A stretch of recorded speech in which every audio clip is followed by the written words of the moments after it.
लेकिन अब आइए एक चीज और उसने बयान की, करबला में किस तारीख से पानी बंद हुआ था इमाम हुसैन पे भाई? हाँ, 7 मुहर्रम से। 3 दिन प्यासे रहे इमाम हुसैन, उनके खानवादे और उनके असाब। इसका भी इनकार कर दिया इन लोगों ने, कहा ऐसा कुछ हुआ ही नहीं। अब जरा दलील सुन लीजिए इनकी।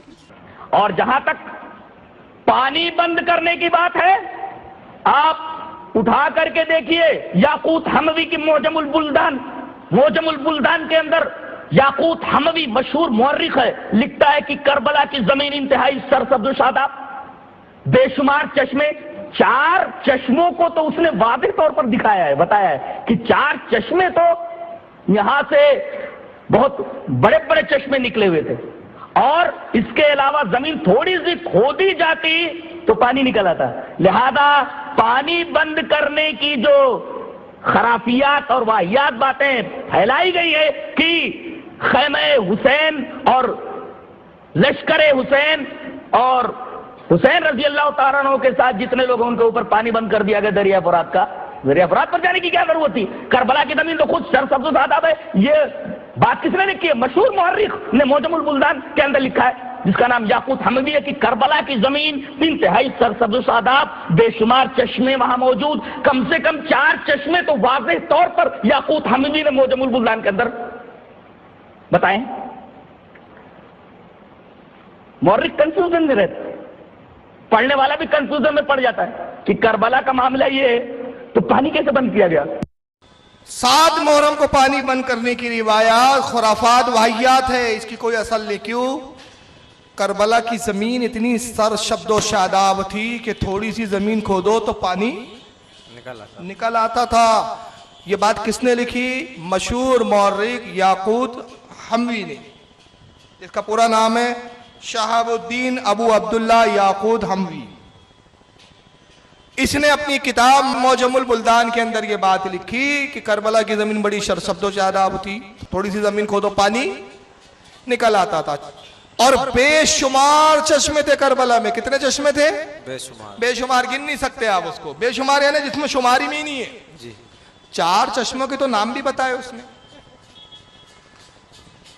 तो ये इससे पता चलता है इस किताब के हवाले से कि ये जो वाकयात में फैलाया गया, ये खुराफात बताई गई कि साहब खैमे हुसैन पे पानी बंद किया गया, लश्कर हुसैन पर पानी बंद किया, इसकी कोई हकीकत नहीं।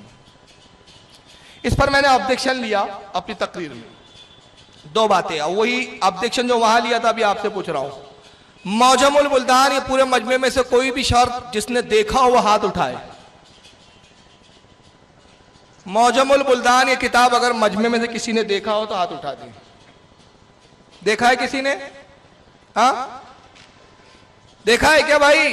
अरे देखा हो तो हाथ उठा दो। हाँ, नहीं देखा। इसका मतलब है कितनी गैर मारूफ किताब है कि अवामुन नास में इस किताब को ज्यादा लोग जानते भी। मैंने यही किया, अवाम से पूछा वहां, मैंने कहा भाई कितने लोग मौजमुल बुल्दान को जानते हैं? किसी ने नहीं उठाया। ये मेरा सवालिया अंदाज था। ये मैं आपसे सवाल कर रहा हूं कि आपको मालूमात दे रहा हूं। सवाल कर रहा हूं कि आप में से कितने लोग जानते? भाई नहीं जानते। तो मैंने कहा ऐसी किताब जिसको लोग जानते भी नहीं, और जो किताबों में हम सुनते आ रहे हैं, पढ़ते आ रहे हैं, वो इंतहाई मोतबर किताबें, और याकूत हमवी से पहले के उलमा ने लिखी, पहले के इमामों ने लिखा, करबला के वाकया जितनों ने भी लिखा, सबने लिखा 7 मुहर्रम से पानी बंद हुआ। तो याकूत हमवी की किताब का क्या मयार? फिर दूसरा मैंने सवाल किया कि याकूत हमवी का विसाल हुआ 626 हिजरी में। कब हुआ है? 626। और इमाम हुसैन की शहादत कब हुई है? 61 हिजरी में। तो याकूत हमवी इमाम हुसैन के कितने साल के बाद पैदा हुआ है? कितने साल के बाद आए हैं? मोटा मोटा पकड़ लो 600। मैंने कहा इमाम हुसैन के जमाने में चश्मे थे और याकूत हमवी 600 साल के बाद आया, उस वक्त तक चश्मे थे। तो इमाम हुसैन से लेकर 600 साल तक रहे और उसके बाद वो चश्मे अचानक कहां गायब हो गए? वो आसमान पे उठा लिए गए। भाई इमाम हुसैन की शहादत के 600 साल बाद तक है। याकूत हमवी उन चश्मों को देखकर लिख रहा है कि ये बेशुमार चश्मे हैं। 4 चश्मों के नाम भी बता रहा है, और फिर याकूत हमवी कह रहे हैं कि 4 चश्मे जो करबला में मौजूद है जमीन शर्दो शादाब है, थोड़ी सी खोदो पानी निकलता है। तो मैंने कहा 600 साल तक शहादत हुसैन के 600 साल तक जमीन सर शब्दो शादाब रही, पानी निकलता रहा थोड़े से खोदने पर। हालांकि ये बंबई की जमीन समुद्र के किनारे है, थोड़ा सा खोदो तो पानी इसमें भी नहीं निकलता, कम से कम 4-5 फीट घुसना पड़ता है जमीन में। लेकिन ये क्या कह रहा है, थोड़ी सी खोदो पानी निकल आता था, इतनी सर शब्दो शादाब जमीन। तो मैंने कहा ये 600 साल के बाद अचानक बंजर कैसे बनी जी? वो कौन सी तारीख की किताब में लिखा है कि कब कौन सा अजाब आया जिससे चश्मे आसमान में गायब हो गए, जमीन बंजर बन गई? सीधा इसने जवाब देना था कि साहब देखो ये किताब में आया है। जवाब क्या दिया उसने, अब जरा उसका जवाब सुनिए। सामीन किराम, अभी यूट्यूब के ऊपर फारूक रजवी की एक तकरीर नजर आई, जिसमें उसने मेरी एक तकरीर वाक़ई करबला का एक ही पस मंजर, जिसमें मैंने ये कहा था कि याकूत हमवी ने अपनी किताब मौजमुल बुल्दान में ये लिखा है कि करबला में 4 चश्मे, लिहाजा हुसैनी लश्कर पर पानी की पाबंदी की बात ये कोई तारीखी हकीकत नहीं है। फारूक रजवी ने उसके ऊपर यह एतराज किया है और ये तकरीर उसने यूके में करते हुए ये कहा कि क्या आप लोगों ने कभी मौजमुल बुल्दान का नाम सुना है? इसका यह मतलब निकाला जा सकता है कि वो ये कहना चाहता है कि मौजमुल बुल्दान जो याकूत हमवी की किताब है, इस नाम की कोई किताब दुनिया में मौजूद ही नहीं है। मैं आपको बताना चाहता हूं कि याकूत हमवी की ये किताब मौजमुल बुल्दान इस वक्त इंटरनेट के ऊपर भी 7 मुजल्लदात में 7 वॉल्यूम्स के अंदर मौजूद है और इसकी दूसरी सूरत इस तरीके से है, तीसरी सूरत इस तरीके की है और ये लिखा हुआ है मौजमुल बुल्दान लिल याकूत हमवी। गोया एक तारीखी हकीकत है कि मौजमुल बुल्दान याकूत हमवी की किताब है। अब अगर फारूक रजवी को, जो पढ़ा लिखा आदमी नहीं है, उसको अरबी की इस किताब के बारे में अगर इल्म ना हो तो उसके बारे में हम क्या रिमार्क दे सकते हैं या क्या तबसरा कर सकते हैं? उसके बाद ये कहता है कि मैदान करबला में 4 चश्मों की जो बात कही गई है कि वहां 4 चश्मे मौजूद थे, ये रिवायत ज़ईफ है। अरे अल्लाह के बंदे, ये मौजमुल बुल्दान कोई हदीस की किताब नहीं है। ये बंदा समझ रहा है कि वो एक हदीस की किताब है। ये ज्योग्राफी की एक किताब है, ये ज्योग्राफी की एक किताब है। और मौजमुल बुल्दान का मतलब होता है द डिक्शनरी ऑफ कंट्रीज। इसमें मुल्कों की तारीख बयान की गई है और ये एक ज्योग्राफिकल और ज्योग्राफियाई इंसाइक्लोपीडिया है, जो कोई हदीस की किताब नहीं है कि उस पर हुक्म लगाया जाए कि ये हदीस ज़ईफ है। कहता है फारूक रजवी ने मेरी इस बात पर, तकरीर के इस हिस्से पर कमेंट्स किया है कि मैंने अपनी तकरीर में ये कहा कि करबला में 7 मुहर्रमुल हराम को पानी बंद हुआ, इसकी कोई तारीखी हकीकत नहीं है। और ये बात याकूत हमवी ने अपनी किताब मौजमुल बुल्दान में लिखी कि वहाँ बेशुमार चश्मे थे। तो फारूक रजवी कहता है कि पूछता है, कहता है कि क्या ये किताब आपने देखी? किससे पूछ रहा हूँ मैं? पब्लिक से। बताने का मकसद ये कि पब्लिक ने इस किताब को नहीं देखा, पब्लिक इस किताब को नहीं जानती, बहुत ही गैर मारूफ किताब है। अब अगर फारूक रजवी ने मौजमुल बुल्दान इस अरबी किताब को नहीं देखा तो इस पर क्या रिमार्क दिया जा सकता है? उसकी इस वक्त इंटरनेट पर वो 3 तरीके से मौजूद है। उसने 3 भिखारी वाले 3 पेज लाए जेरॉक्स वाले, जिससे पता चला कि ओरिजिनल मौजमुल बुल्दान उसने भी नहीं देखी है। 3 किसी ने उसको खैरात में जेरॉक्स निकाल के दे दिया नेट से, कहा एक इस तरह मुजल्ला सूरत में है, दूसरी ये, तीसरी ये, और बेटा चौथी मेरे पास ओरिजिनल है। तूने तो खुद देखा ही नहीं उस किताब को। मैंने देखा नहीं, मेरे पास मौजूद है ये। और ये छपा कहां से? बैरूत का छपा हुआ नुस्खा है। वो 3 खैराती पेज दिखा के कह रहा है एक ऐसी है, एक ऐसी है, चौथी ऐसी है। तो अब अगर फारूक रज़वी ने इसको देखा नहीं है तो हम क्या कह सकते हैं? तो याकूब हम्वी ने कहा, और फारूक रज़वी कहता है कि इस रिवायत की क्या हैसियत है, तो उस बेचारे को मालूम नहीं, हदीस की किताब नहीं है, जोग्राफिया की किताब है। अल्लाह का शुक्र है तूने मान लिया कि ये किताब ना तारीख की है ना हदीस की, किसकी किताब है? और ज्योग्राफी की किताब से तारीख के वाक़े को रद्द कर रहा है ये। तो इससे पहले हदीस की औकात पता चली कि अपने अकीदे को साबित करने के लिए अब हदीस तारीख नहीं मिली, ज्योग्राफिया की किताब मिली है उसको। अब ये ऐसे ही हो गया कि एक सरपिरा खड़ा हो जाए और कहा कि रसूलुल्लाह मेराज पर गए थे। आप मानते हैं कि नहीं हुजूर मेराज पे गए थे? कहेंगे सुनो साहब, मेराज पे हुजूर नहीं जा सकते। कहेंगे दलील? का दलील ये है साहब कि देखो जमीन से जब उठो तो फिर एक हवा का कुर्रा है, हवा खत्म हो जाए तो खला आती है, और खला में इंसान जिंदा नहीं रह सकता, वहां ऑक्सीजन नहीं है। खला के बाद आग का कुर्रा है, इंसान चल के राख हो जाएगा, वो आग को पार कोई नहीं कर सकता साहब। फिर आग के बाद जो है साहब एक ऐसा अंधेरा आता है कि उस अंधेरे में कुछ दिखता ही नहीं, वहां रोशनी का गुजर ही नहीं है।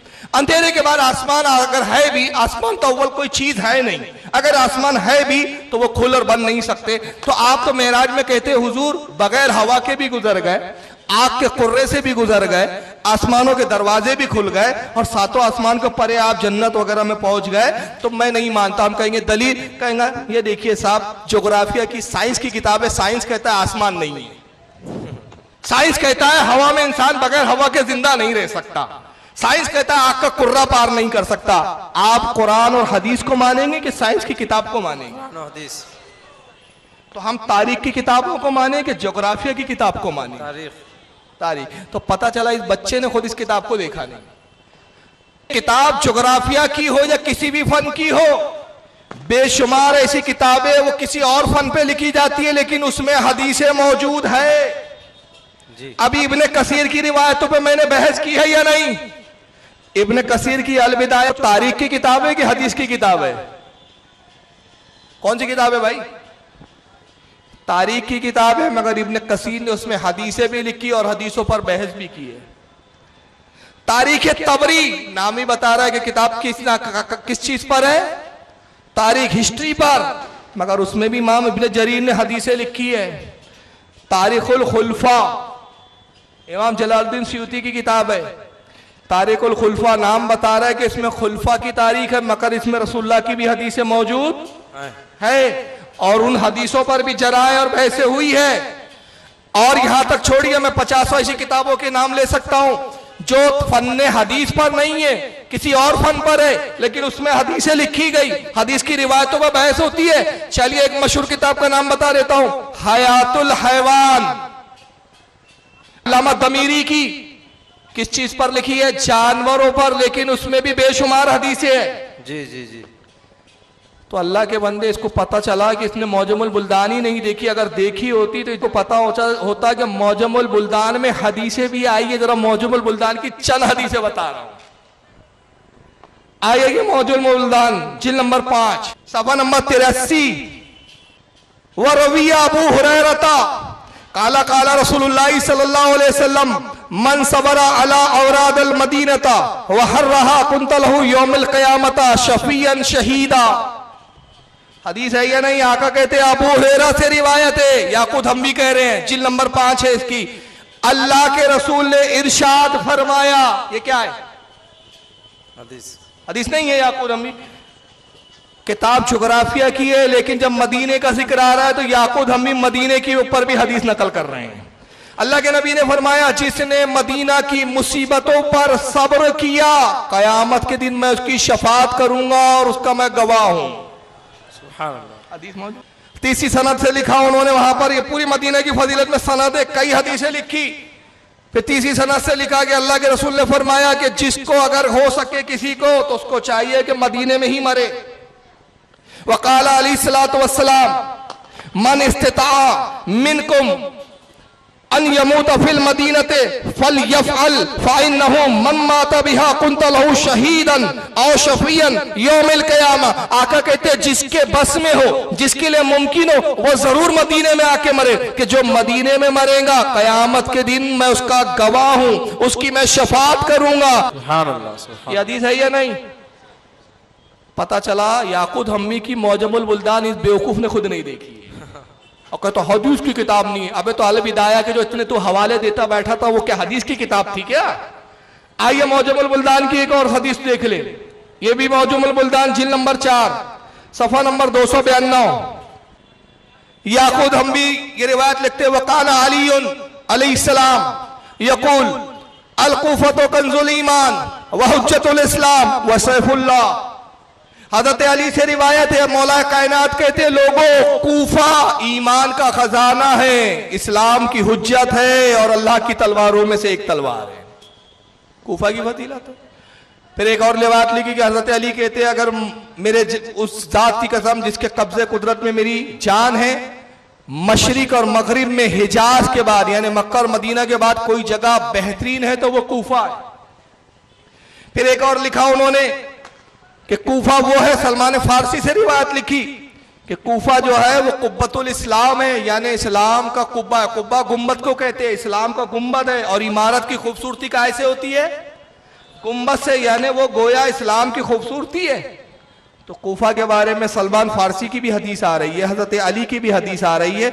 हत्ता के जिन 4 चश्मों की बात की है ना उसने, जरा आइए उन 4 चश्मों के बारे में याकूत हम्मी ने क्या लिखा। अगर हिम्मत हो तो इस हदीस को सही मान के कबूल कर लेना, क्योंकि इसने कहा कि साहब वो जोग्राफिया की किताब है, उस पर जरा नहीं होंगी, उस पर बहस नहीं होंगी कि हदीस ज़ईफ है। ये जब वो हदीस की किताब ही नहीं है तो फारूक रज़वी का ये कहना कि इसकी सनद क्या है ये पूछना ही बेवकूफ़ी है। तो फिर तू भी ये बेवकूफ़ी नहीं करना। इसलिए कि याकूत हम्मी जहाँ कूफा का जिक्र करते जिल्द नंबर 4 सफा 242 कहते वल फरातो फजाइल कसीरा, नहरे फरात के फजाइल बहुत ज्यादा है।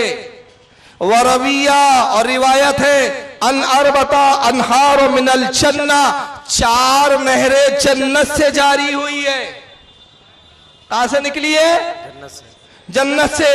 उसमें कौन सी 4 नहरें? अल नील दरियाए नील, वल फुरात दरियाए फुरात, व साहून व जैसून, साहून और जैसून, नील और फरात, ये 4 दरिया वो जो जन्नत से निकलते। जरा इससे पूछो जल्लू से, ये हदीस को तू सही मानता है या नहीं?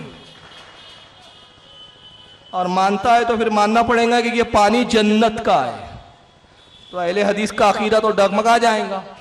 अब क्यों डगमगा जाएगा? आगे आइए फरात के बारे में क्या लिखते हैं। हजरत अली फरमाते हैं कि अल्लाह ने नहरे फुरात को जन्नत से भेजा है ताकि इसके जरिए अपने बंदों की मेजबानी करे। और आगे इमाम जाफर से ये भी रिवायत लिखते हैं याकूत हम्मी के इमाम जाफर कहते हैं अगर नहरे फुरात की फजीलत तुम्हें मालूम हो जाती तुम नहरे फुरात को खोद खोद कर उसकी नहर के पानी को अपने घरों तक ले जाते। तो ये छोड़ दिया, वो मान लिया। लेकिन जनाब आली जिस इब्ने कसीर पर आप भरोसा कर रहे थे, उसी इब्ने कसीर ने लिखा कि इमाम हुसैन पर 7 मुहर्रम से पानी बंद हुआ। इब्ने असीर ने लिखा 7 मुहर्रम से पानी बंद हुआ। इमाम तबरी ने लिखा 7 मुहर्रम से पानी बंद हुआ। हजरत इमाम इब्ने हजर ने लिखा 7 मुहर्रम से पानी बंद हुआ। शाह अब्दुल अजीज मुहद्दिस देहलवी ने लिखा 7 मुहर्रम से पानी बंद हुआ। अरे शाह अब्दुल अजीज से लेकर ऊपर तक जितने जाए, कोई ऐसा मुर्रिख, कोई ऐसा मुहद्दिस, कोई तारीख का लिखने वाला ऐसा नहीं जिसने ये ना लिखा हो कि 7 मुहर्रम से पानी बंद हुआ। और फिर घर में ही इख्तिलाफ है इनके। ये कह रहा था कि 7 मुहर्रम से पानी बंद ही नहीं हुआ। याकूत हम्मी ने जोग्राफिया की किताब में लिख दिया वहां तो नहर थी, दरिया पे जाने की क्या जरूरत थी। लेकिन आइए इसी जमात का जर्जिस क्या कहता है। तो मैं कहता हूं जर्जिस को बगल में लेके बैठ और फिर तुम दोनों मिलकर तय करो कि बोलना क्या है। तू बोल रहा है हुसैन प्यासे शहीद नहीं हुए, हुसैन पर पानी बंद नहीं हुआ, लेकिन तेरी जमात का एक मौलवी जर्जिस कहता है हुसैन पर पानी बंद हुआ। जरा सुन लीजिए। हुसैन भूखा तड़प तड़प के मरा, हुसैन भूखा तड़प तड़प के मरा। तू फतवे देता बिरयानी की डेगे सजाओ मुहर्रम के महीने में, जितना अच्छा दस्तरखान होगा उतना ज्यादा सवाब मिलेगा। दस्तरखान सजाओ। ये गम मनाने का अंदाज है, ये मातम करने का अंदाज है। अरे मेरा बाप अगर मर जाए और तुम उसमें गम में शरीक होते हो तो मैं खाना नहीं खाऊं तो तुम भी नहीं खाओ, ये है गम। अरे आपके बाप मर जाए तो मैं आपके गम में शरीक होना चाहता हूं। क्या आपका कारोबार बंद है तो क्या मैं अपना कारोबार चालू करूंगा? नहीं नहीं, आपका काम बंद है तो मैं भी रखूंगा, तभी तो गम होगा। आप भूखे हैं तो आपके सामने मैं भी ना खाऊं, तभी तो ये होगा कि मैं आपके गम में शरीक हूं। हुसैन तो करबला के मैदान में प्यासा तड़प तड़प के मरा। हुसैन तो करबला के मैदान में प्यासा तड़प तड़प के मरा। ओ लोगों, हुसैन तो करबला के मैदान में प्यासा तड़प तड़प के मरा, और ये बोलता प्यासा हुआ ही नहीं, पानी बंद हुआ ही नहीं। तो जमाती का पेंदा नहीं है, पहले जमात को एक पेंदे पे बिठा लो, जी जी, उसके बाद फिर मुंह खोलो। और इसकी जालत, हुसैन तो प्यासा तड़प तड़प के मरा, ये हुसैन पाक के लिए जुमले है, शहीद हुआ नहीं है। हुसैन पाक का इंतकाल हुआ करबला में शहादत से, ये जुमले नहीं है। मरा तो इसका बाप भी मरा, इसकी माँ भी मरी, और ये भी कुत्ते की मौत मरेगा। इंशाल्लाह जरूर। ये जुमले हैं इनके, ये अदब है इनका कि नबी के नवासे के बारे में जुमले कैसे बोलते हैं। अपना बाप मरेगा तो बोलेगा अब्बा जान का फुला तारीख को इंतकाल हुआ था, लेकिन हुसैन तो प्यासा तड़प तड़प के मरा। और तू फतवे देता है बिरयानी के डेगे बनाओ, ये गम मनाने का तरीका है? अबे सुन्नी गम नहीं मनाते, गम तू मना ले, शिया की औलाद है तो तू काले कपड़े पहन। हम गम इसलिए नहीं मनाते कि हम हुसैन पाक को मुर्दा नहीं जिंदा समझते हैं। बेशक बेशक बेशक, गम मुर्दों के मनाए जाते हैं। हमारा ना अकीदा तो ये काफिर है वो जो करते नहीं हसनैन का मातम। ये किसी शिया ने शेर कहा था, तो इस पर हमारे सुन्नी आलिम ने कहा काफिर है वो जो मुनकिर है हयात शोहदा का, हम जिंदा जावेद का मातम नहीं करते। बेशक, सुभान अल्लाह सुभान अल्लाह, या रसूल अल्लाह।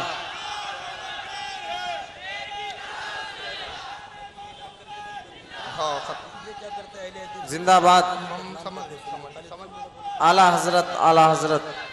और दूसरी बात, ये कैसा अहले हदीस बन गया मेरे समझ में नहीं आता। ये अहले हदीस है कि अहले हगीज है? ये अहले हदीस हो ही नहीं सकते यार। हुसैन प्यासा तड़प के मर गया तो बिरयानी की डेगे बनाता है, ये गम मनाने का तरीका। मेरा बाप मर जाए तो मेरे गम में तू शरीक होगा तो खाना पकाएगा। अबे जाहिल, अल्लाह के रसूल की हदीस है, आका ने कहा जो अल्लाह रसूल पर ईमान रखता हो, आका के अल्फाज देखो, जो अल्लाह रसूल पर ईमान रखता हो उसके लिए जायज नहीं कि अपने किसी अजीज के इंतकाल पर 3 दिन से ज्यादा गम मनाए, सिवाय उस औरत के जिसके शौहर का इंतकाल हो गए, वो 4 महीने 10 दिन इद्दत के गुजारे। जी जी जी। तो ये कौन सी औरतें हैं भाई जो 1300 साढ़े 1300 साल तक अब तक गम में बैठी हुई है? हमारे आका ने तो कहा 3 दिन से जायज ही नहीं, तो 1350 साल हो गए। और गम वो मनाया जिसके नजदीक हुसैन पाक मुर्दा हो, जिनकी जिंदगी की गवाही कुरान दे रहा और कह रहा हो बल अहयाउन इंद रब्बिहिम युरज़क़ून, बल्कि ये जिंदा है और रब की जानिब से इनको रिस्क दिया जाता है। तो गम हम नहीं मनाते, हम न्यास करते हैं ताकि तुम जैसे यजीदियों के मुंह पे तमाचा मारे। तुम्हारे बाप ने 3 दिन भूखा प्यासा रखा था, आज किसी को भूखा रहने ही नहीं देंगे हम।